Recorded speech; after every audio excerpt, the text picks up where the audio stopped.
Right గా breaking news చూస్తున్నాం. MLC Teenmar Mallanna కార్యాలయంపై దాడి జరిగింది. కవితపై అనుచిత వ్యాఖ్యలు చేశారని మేడిపల్లిలోని మల్లన్న ఆఫీస్పై జాగృతి కార్యకర్తలు దాడి చేశారు.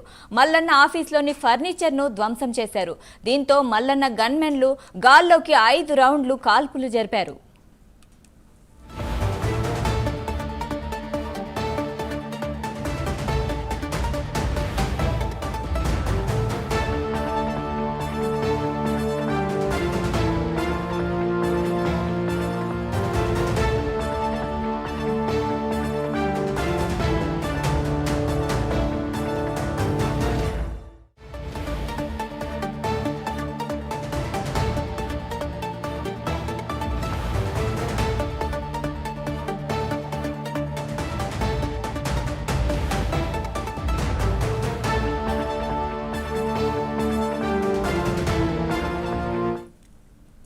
రైట్గా బ్రేకింగ్ న్యూస్ చూస్తున్నాం. ఎమ్మెల్సీ తీన్మార్ మల్లన్న కార్యాలయంపై దాడి జరిగింది. కవితపై అనుచిత వ్యాఖ్యలు చేశారని మేడిపల్లిలోని మల్లన్న ఆఫీసుపై జాగృతి కార్యకర్తలు దాడి చేశారు.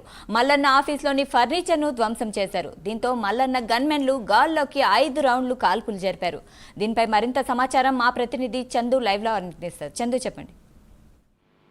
కొద్దిసేపటి క్రితమే ఎమ్మెల్సీ తీన్మార్ మల్లన్న కార్యాలయంపై తెలంగాణ జాగృతి కార్యకర్తలు దాడి చేశారు. ఈ సమయంలో మల్లన్న ఆఫీస్ లోనే ఉన్నారు. ఆయన గన్మెన్లు కూడా ఆఫీస్ లోనే ఉన్నారు. అయితే నిన్న ఓ బీసీ సంఘాలకు సంబంధించి ఒక సమావేశం జరిగింది. ఆ సమావేశానికి తీన్మార్ మల్లన్న హాజరయ్యారు. ఆ సమావేశంలో ఆయన మాట్లాడుతూ కవితపై కొన్ని అనుచిత వ్యాఖ్యలు చేశారంటూ కూడా జాగృతి కార్యకర్తలు ఆరోపిస్తున్నారు. ప్రధానంగా ఆయన మాట్లాడుతూ ఏదైతే రాష్ట్ర ప్రభుత్వం బీసీ రిజర్వేషన్ సంబంధించి ఆర్డినెన్స్ తెస్తామని ప్రకటించడంతో ఎమ్మెల్సీ కవిత రంగులు గులాబీ పోసుకుంటున్నారు.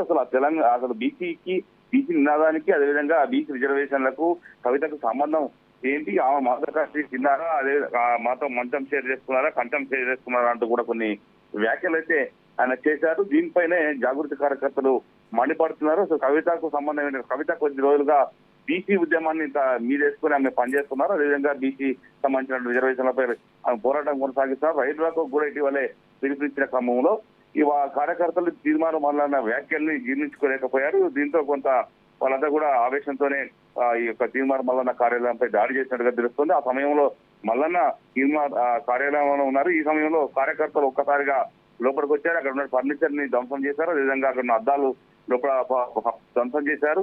ఈ సమయంలోనే కార్యకర్తలు ఆవేశంగా ఉండడంతోనే తీర్మాన మల్లన్న గన్మెన్ 5 రౌండ్ల కాల్పులు జరపడంతోనే వెంటనే అక్కడ ఉన్న కార్యకర్తలంతా కూడా అక్కడి నుంచి వెళ్లిపోయారు. ముఖ్యంగా ఆ ఫర్నిచర్ ధ్వంసం చేస్తున్న క్రమంలో కొంతమంది జాగృతి కార్యకర్తలు కూడా గాయాలైనట్టు తెలుస్తుంది. ఎందుకంటే అక్కడ మనం విజువల్స్ లో చూస్తున్నాం, రక్తం కూడా కనిపిస్తా ఉంది. కాబట్టి ఆ సమయంలో కొంతమంది గాయాలైనట్టు కూడా తెలుస్తుంది. పోలీసులు అయితే మల్లన్న కార్యాలయానికి చేరుకున్నారు. వాళ్ళందరూ కూడా అక్కడ జరిగిన దృశ్యాలను కూడా అడిగి తెలుసుకుంటారు. కొద్దిసేపటి మల్లన్న కూడా మాట్లాడుతూ తనపై అత్యాయత్నం చేసేందుకే వచ్చారు. అందుకే తమ గన్మెన్ కాల్పులు జరిపారు అంటూ కూడా మల్లన్న కూడా చెప్పుకొచ్చినట్టు తెలుస్తోంది. మొత్తంగా చూసినట్టయితే బీఆర్ఎస్ ప్రభుత్వం అధికారంలో ఉన్న సమయంలోనూ తీన్మార్ మల్లన్న అప్పుడు ఉన్నటువంటి ముఖ్యమంత్రి సీఎం కేసీఆర్ పై కూడా ఇలా వ్యాఖ్యలు చేసిన నేపథ్యంలో అప్పుడు కూడా బీఆర్ఎస్ కార్యకర్తలు తీన్మార్ మల్లన్న కార్యాలయంపై దాడి చేశారు. మళ్ళీ ఇప్పుడు ఆ కవితపై అనుచిత వ్యాఖ్యలు చేశారంటూ కూడా జాగృతి కార్యకర్తలు దాడి చేశారు. మొత్తంగా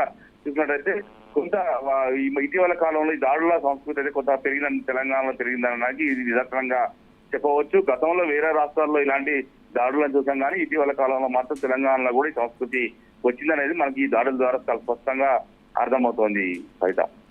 thanks for the updates Chandu.